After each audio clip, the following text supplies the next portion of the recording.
Hey y'all, it's Bailey with Reclaim Grace, and I am so happy you clicked on this video. Today we have some pretty random makeovers, some summer vibes like a potting bench, some goodness, but we also have the rest of my dark and moody makeovers that I couldn't quite fit in last week's video. So there's two parts of today's video. I love how all the projects came out, and I promise you, these are some top selling makeovers. Several of them have already sold for the asking price. So, y'all let me know what you think, and let's go ahead and get started. Hey, friends, let's get started with our first makeover, which is this pretty sad potting bench. I actually love the rusty top it has, so we're going to be kind of keeping that into the design. This is going to be a pretty straightforward makeover. We're starting off by giving it a good sand. There was a few rough pieces of wood, and while I'm at it, I'm going to go ahead and tighten up all of these nuts and bolts. The piece was a bit wobbly. Once I got everything tightened down, it was way more sturdy. So my plan was to just take these little rubber feet off and then put them back on once it was painted up. But I ended up cutting through it because it was just so dry rotted, and it was just holding a lot of sand in there. You seen it all fall out, so they just had to go. I'm gonna take something and get all these little tiny tacks out with my little wire cutters, and we're just going to go ahead and remove all of them. I did go ahead and give that area a sand as well before we move on to some shellac. Now we're going to be shellacking this whole thing top to bottom, 2 coats at least. But for the rusty top, I'm leaving this rusty, like I said, but the rust needs to be sealed in. I want it to not rust anymore, but hold the patina that it's got, pretty much. And then this wood, oh my God, it was just drinking up this top coat. It was just so dry. So I went ahead and did 2 coats on everything, and I let that dry very well.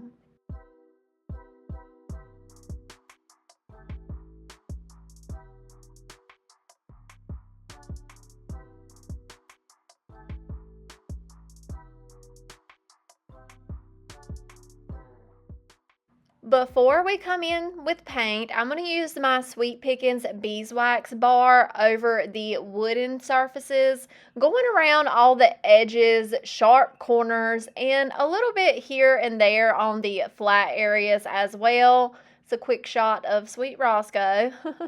If I'm on this floor, he is right beside me. You best believe that.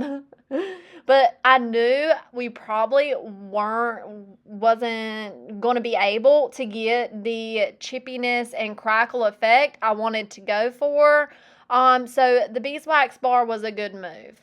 I had some leftover Sweet Pickins milk paint mixed up. This is a mixture of olive, basil, and in a pickle. I was using that on another project, and I did not want it to go to waste, so that's what we're going to be using on the wooden surfaces of our little potting bench. I did 1.5 coats just because I didn't really care if the piece had full coverage. I wanted the rest of the piece to match the patina of that rusty top, and that's not going to be a perfect paint finish, you know what I'm saying? So I just did, like I said, 1.5 coats, and I'm going to get all into those little nooks and crannies, flipping the piece over and getting all surfaces. Once our paint is dry, I'm going to take my little putty scraper here, and we're going to start scraping the areas I applied that beeswax bar, and we're going to get some chip and paint. That wax bar acts as a resistant and make sure that paint's not going to stick. So everywhere the paint still looks wet, that's where I can tell I applied the beeswax bar. Once I get done scraping, I still am going to come in with my electric sander and just smooth the piece out and do a little bit more distressing. And our last steps is to remove the painter's tape, clean up the sand and dust, and then I gave it 3 coats of this polyacrylic matte to really protect that wood. I don't know if this piece is going to be outside in its future, so I wanted it to last as long as possible. And then I nailed some little footers on the bottom of this piece, and I'm sorry I didn't catch that on the camera. But other than that, this piece is done. I think it is super sweet. I love the rust and the green combo. I paid $3 for the piece, so I only priced it for $69. Let me know what you think about this upgrade.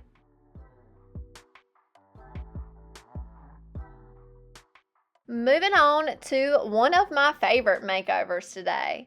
I picked up this bread box from a yard sale for $4, and it's made out of wood and MDF.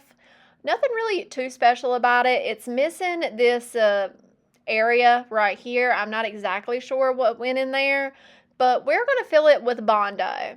So I'm going to work in batches because this is a pretty large hole. I'm going to get out my putty and then add my hardener to that, mix it until it becomes one solid color, and then I'm going to work very fast and get that putty in place using a popsicle stick. This does not have to look pretty. I am going to overfill the surface, so hopefully I didn't have to come in and do another layer of Bondo. So you just kind of got to work quick. Once I get that right there, I'm going to shuffle over here and fill in this hole I got on this table. This table is not in today's video, but I had some extra Bondo, so we're going to go ahead and get the hole filled up. Now we're going to remove the wooden knob. I'm going to set this to the side because I'm going to leave this just like it is in this wooden color. But as you can see, our Bondo is rock hard now. So I'm going to get out my respirator and my little head protection. I always wear the ear protection whenever I'm sanding because normally I'm listening to a book and I can't hear my book if my sander's going off. So yeah, we're all geared up, and now I'm going to take some 120 grit sandpaper and we're going to start grinding this Bondo down nice and flat. While I am sanding, I'm going to go ahead and scuff sand the rest of the piece as well, just to give it some micro texture for our next finish to adhere to. Now I can see some little pockets right here that was not filled in good enough, and that is the perfect time to come in with this glazing putty. It is made to fill those little shallow holes that wood filler isn't ideal for, and it dries super fast. So I'm just going to wipe on a nice thin layer of that, and it's dry within 10 minutes. I can come in with that same sandpaper and sand it back down, and now it is perfectly flush. We can get this piece cleaned up and then ready to paint. I have my inside all protected and taped up. I found some good stopping points on the sides. And now we're going to come in with our shellac primer and give this piece all candy coated up.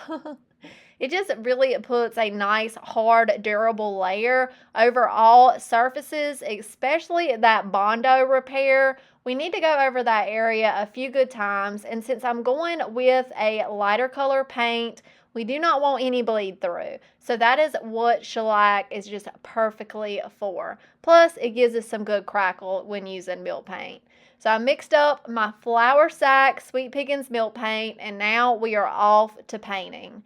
I did have to do 3 coats to get the coverage I was looking for on this piece, but it went on perfectly fine. I'm going to dry with my heat gun in between coats because I really want this piece to have some good crackle.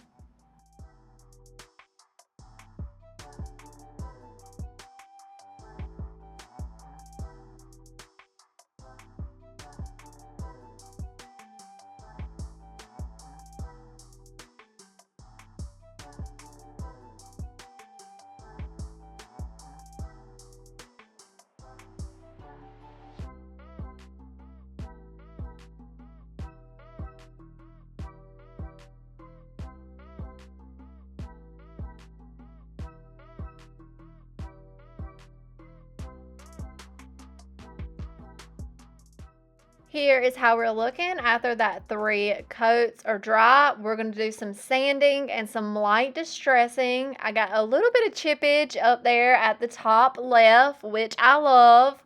We're going to distress around those pretty little details on the side and just get everything nice and smooth. We are about to come in with some transfers, so it is very, very important that you get all the sanding dust off and make sure the area is dry and clean. We're going to be coming in with the cute Primrose Isle. As soon as I seen this transfer book, I knew the strawberry vines had to go on a bread box. Like, it just immediately a light bulb moment. So that's exactly what I'm going to be doing. I'm going to cut out both of the strawberry vines and get the layout figured out. I'm going to have to cut one to finish the row off, but that is fine. You can cut up your transfers and use them exactly how you want to and make it a one-of-a-kind piece. I was playing around whether I wanted it positioned to the bottom, to the top, but I decided to land in the middle. And since my mill paint is dry, clean, the transfers are going on perfectly fine without sealing the mill paint first.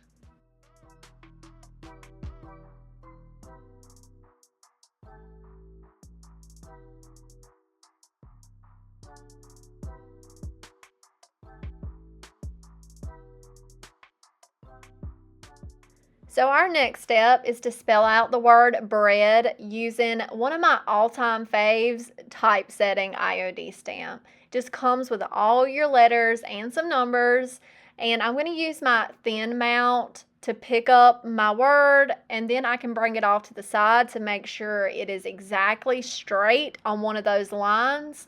I'm going to use my black permanent IOD ink on the back of my stamp. I'm going to very carefully get this situated on my bread box. I'm going to hold with one hand, tickle with the other, and then I will lift straight up. And it's a very good impression. I'm going to immediately clean those stamps and put them back up.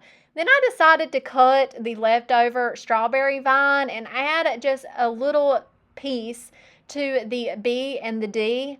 I was having some struggles right here though on the letter B because my ink was not dry. If you decide to transfer over your ink, you need to heat set it with your heat gun or just let it dry for a few hours. I immediately came in with this transfer.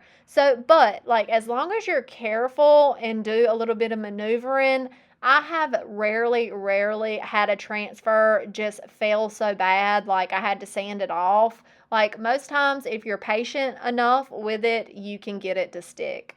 And I just love that cute detail. Now it's time to seal the piece up, and since this is a food related item, the perfect sealer for this project is Sweet Pickins Dark Oil Wax. I'm going to start on the bottom and get the hard parts done, and then we're just going to work our way around the bread box, applying this with a brush and letting it sit for about 10 to 15 minutes. I'm going to do the inside as well, and then we're just going to wipe everything back with a lint-free rag.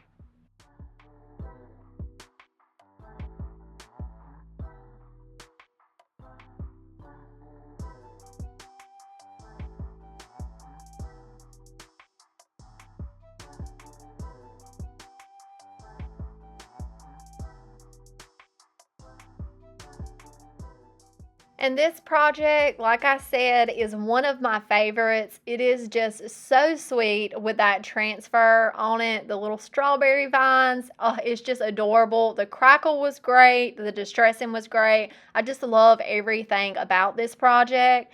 I priced the bread box for $73. Y'all let me know, have y'all been seeing bread boxes in your area selling for $200, $250? I knew I could not get that in my area, but y'all let me know what you're seeing in yours.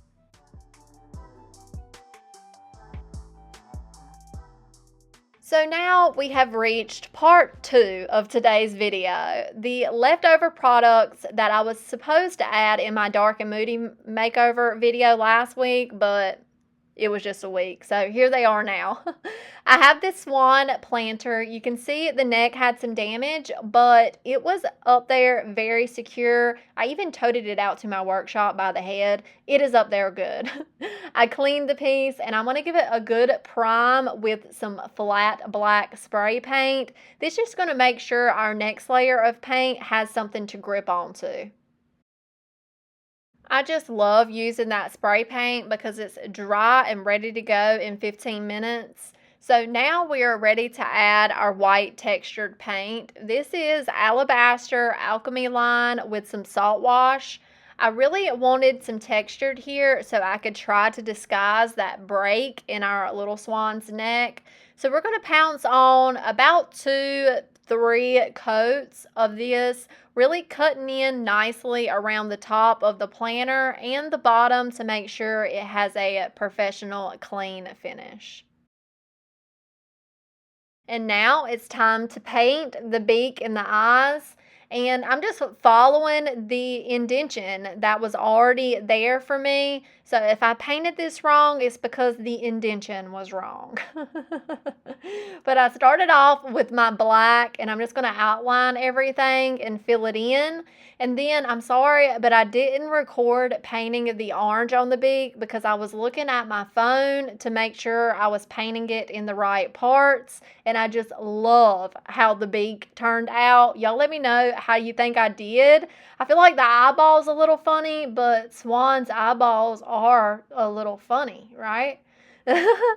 So now we are sealing it up. I'm going to come in with some clear wax first and then my agent wax, and then we're just going to buff all that in together.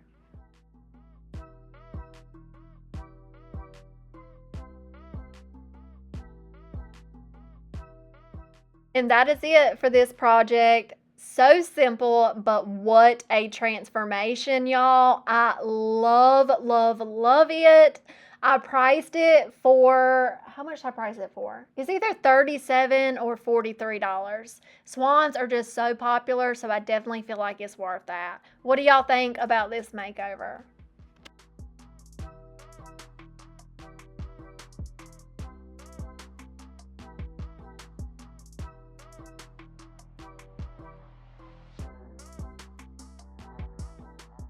We are moving on to our next dark and kind of moody vibe project.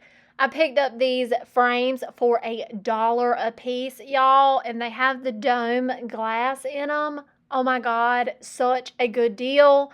We're going to remove the backing, and right about here is when I was like, oh my God, the artwork is not coming out.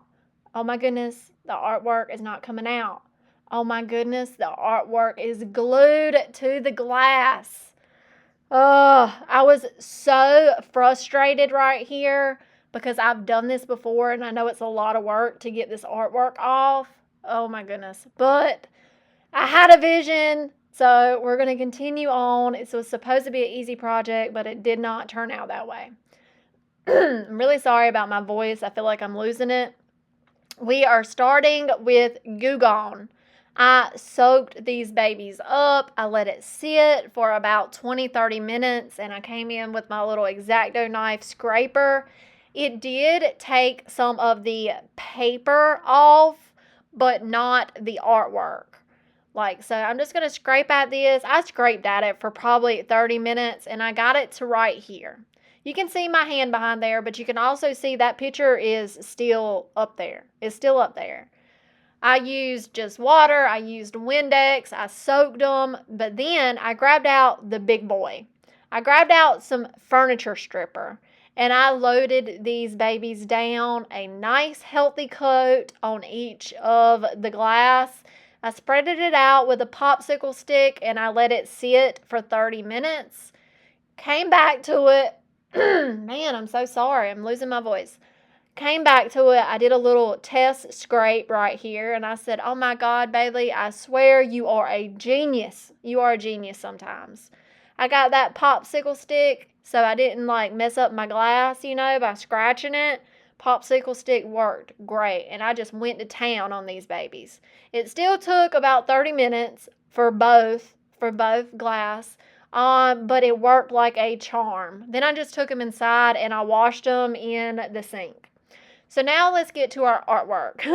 Finally, I'm using some just paper I have in my stash, but we are breaking out the new Nature's Etching IOD stamp. This one is so good, y'all. It has 2 sheets of these botanical images, very pretty vintage vibe images. I love the hydrangea. One of my viewers was hoping a hydrangea would be in this release. So I hope she is happy with this one.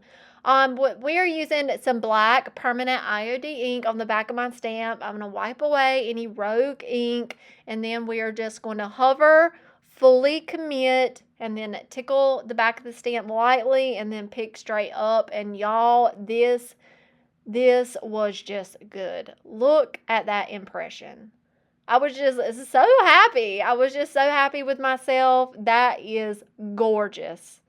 Now we're going to grab our second piece of artwork we cut out, and I'm going to use a different stamp. Do the same thing with the black IOD ink. Get it positioned where I want it. Hover, fully commit, and then pick straight up. I just put everything back into the frame, and then these pieces are done.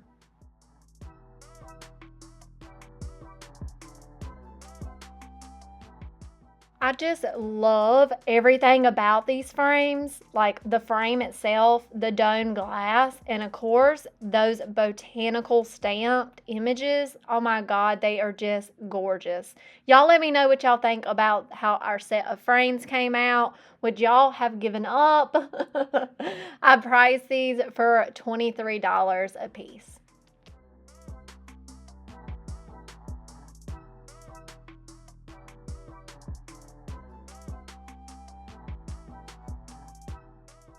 Our next frame makeover was supposed to be a very simple one too, but yet again, I'm proven wrong. I knew this orange had to go, so I figured the best way would be remove this little velvet backing. It was glued down, which I figured it was. I removed the screws, and now I'm just taking a little flat tool to get under there and pry it away from the frame. And then I'm just going to remove the glue on the little backer piece and around the edge of the frame. And then wouldn't you know, this glass is glued in. Like, what is my luck in these projects? It's fine. We taped it up. It's nothing a bit of tape can't handle. We taped up the front and the back. I took it outside and I gave it a nice healthy coat of some flat black spray paint to completely get rid of that orange color. Now we're coming in with Paint Couture's Bronze Metallic color. Y'all know this is one of my favorites. We're going to do a heavy dry brush on our frame to really let some of that black come peeking through, and I just love that look. I'm going to paint the front and the back well. I'm going to let that dry, and now we're going to remove our tape.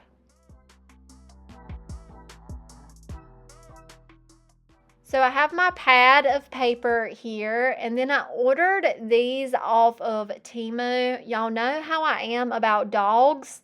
It came in a little package here, and just aren't these precious? I was really hoping one of a Roscoe lookalike would be in here.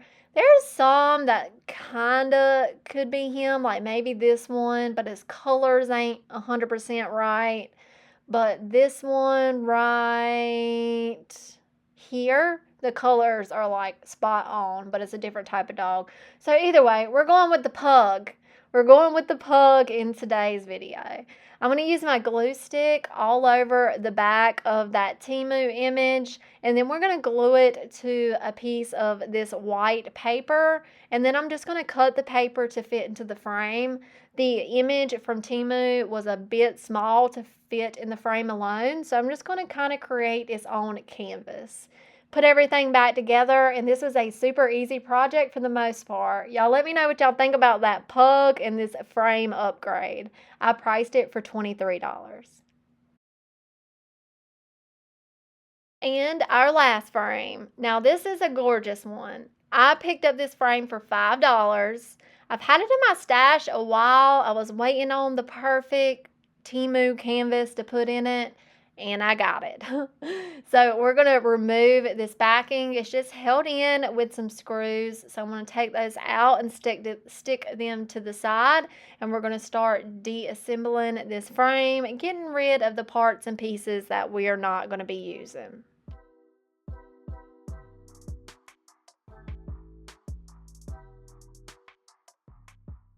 I'm going to be reusing the back panel that it came with this frame, and here are the gorgeous love swans that we are going to be putting on this backer piece.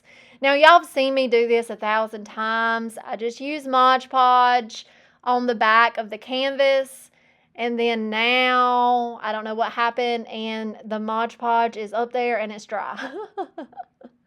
I don't know what is going on in today's video, y'all. I don't, but I'm glad y'all are still here hanging out with me. The canvas is dry. We're going to cut off the excess canvas with a sharp knife. Sometimes you get some pieces that don't stick around the edges, so I'm just going to come back in with the Mod Podge and make sure those have enough glue back there and get that down well on all the edges, and then we're going to go over the top of the canvas with a nice good layer to protect the canvas. I like to go in like short brush strokes, like kind of crisscrossing short brush strokes, so it kind of looks like a painting once it's dry.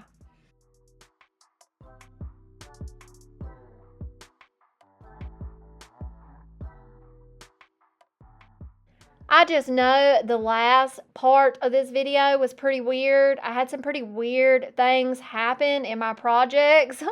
I hope y'all found some entertainment in it at least. Maybe a little bit of inspiration. But of course, I love how this swan art came out. I priced it for $93, and I'm pretty sure it's going to sell very quickly. Y'all let me know what y'all think about this project.